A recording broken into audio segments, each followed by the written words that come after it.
Hi guys, I am Patty Elhoff, the author of Upcycle with Decoupage, available on Amazon, Barnes & Noble, Scobie Books, and several online retailers.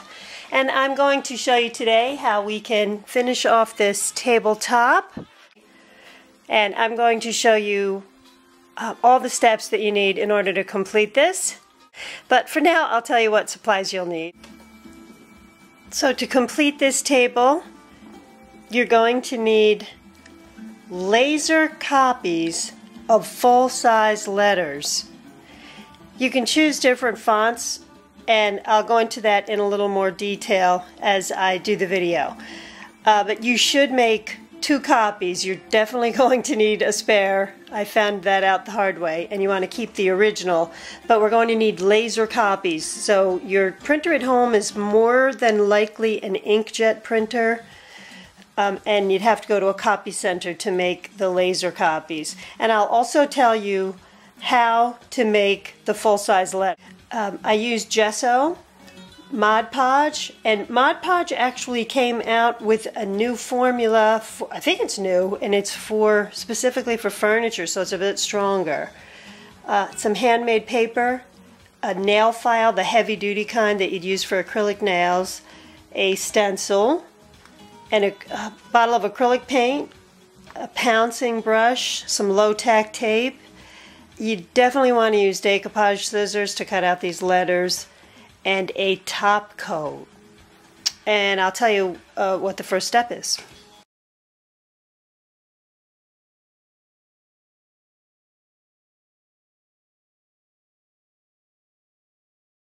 So in Word, you go to the place, if you're sending a letter or you're writing any kind of a document, it lets you change the font. And it also asks what size you would like. Move the cursor up there and you highlight the number and you put in whatever number you want. I think I started out with 500 and ended up with something like 480. Go up to where it allows you to change the font size, highlight it, mouse over it, highlight it, and then put in whatever size. I'm going to let this dry, then I'm going to sand it a little. So I made copies, but here's something else that I did. Because it's black and white, I made sure that I drew a little O on the original page, and then I made the copy, and I kept them together, and here's why. I even kept the word in order, c'est la vie, because this is the letter I, and I want to show you how I'm going to cut it out, and I'll show you the few pointers. But this is the letter T, and they look so similar. If I had not have kept them in order, I wouldn't have known until later, and maybe not until someone else pointed it out once I was finished. Do you have the T and the I reversed there? So I kept all of these in stacks of each letter. I paper clipped to the original, and even as I put these on and decoupage with them, I'm still going to need this, because a lot of times when you cut these little tiny things accidentally, you cut them off because it's such a fine line. That's why I'm recommending the decoupage scissors. You can go to any craft store with the 40% off coupon. These are normally, I think, $10 scissors. They don't have to have this plastic on them. It's just more comfortable. But the curved edge is what you want. You want that curved edge, and the brand new scissors are great for these tiny little areas. And when you're cutting out something like this, and I'll just show you some of this letter, you first want to go all around the outside to cut the letter out.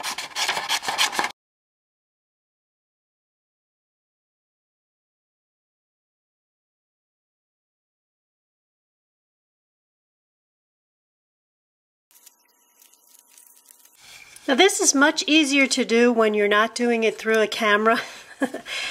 It was much easier to do this in very bright light with these decoupage scissors. I just don't want you to feel intimidated, because the way I look at this is, even though this is a bit cumbersome, this piece of furniture is going to last for years, and when you're all done, you're going to love it. That said, you can use any font you want. You can use any word you want. You don't need to do a whole phrase. You might even want to just start with a jewelry box or a very small surface and put the French word for jewelry or whatever nationality you are. You can use any script, any language. You can look up online. Here's the other thing I wanted to let you know about. These pieces on the inside, you can cut right through one of your lines because this is all going to stay attached down here anyway. These parts, so that when you cut this, all of this out, what you're going to have is an empty space in here, and when you decoupage it, these two pieces are going to come right back together anyway. You'll see that as we start to decoupage. So I'll finish cutting this out. All of the other letters are cut out. I just wanted to give you a few pointers on how to cut this out. Like, here's a good example. Let me go right through this. I cut this out, and even though I cut through a space where, you know, normally you wouldn't cut through this, when we decoupage it, we're just going to place it back in the right area. So I'm going to finish cutting this up, and then I'm going to move on to the next step. Here are two of the letters that I cut out, and I wanted to show you how easy it is to lose pieces or to mess them up. Which is why you want to make sure you have that key, because if these start flying or a breeze goes by and you say, oh my gosh, what letter does this go to? You kind of have to make a little puzzle here and figure things out again.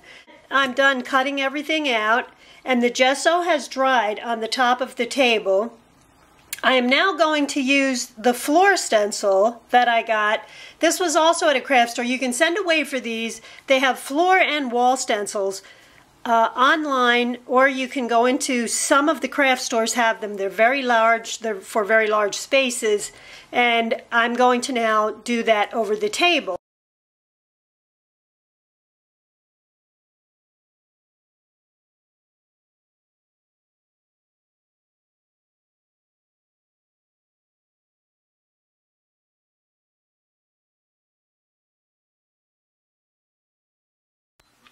And I'm going to apply the decoupage glue in sections.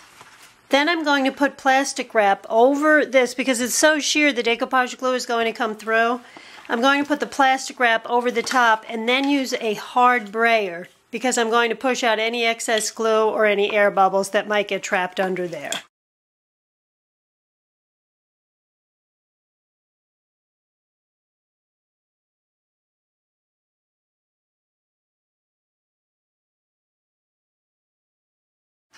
And now I'm going to go around the edges and file off some of the art paper that is hanging over the edge there.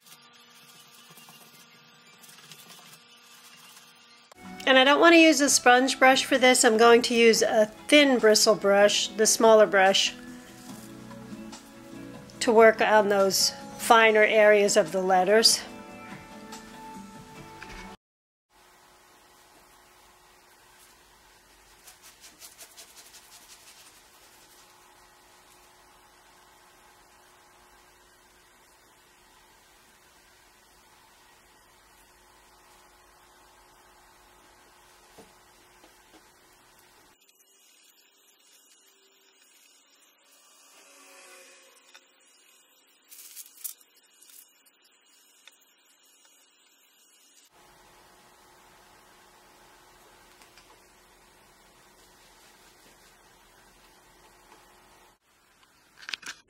The letters are all decoupaged on there now. That was a lot of work. And I'm going to let this dry probably for a few hours. There's a whole lot of decoupage glue on this surface, and I went over the letters a couple of times, so I'm going to let this dry for a while before I put the top coat on, and then we'll be all done.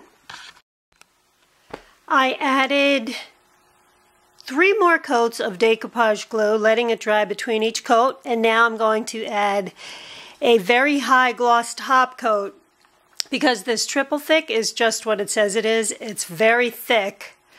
So these letters will look like they're painted right into the surface, and I could never paint or stencil like that, so that is why I went with the decoupage route. But I'll show you how this looks when we're all done with the top coat too.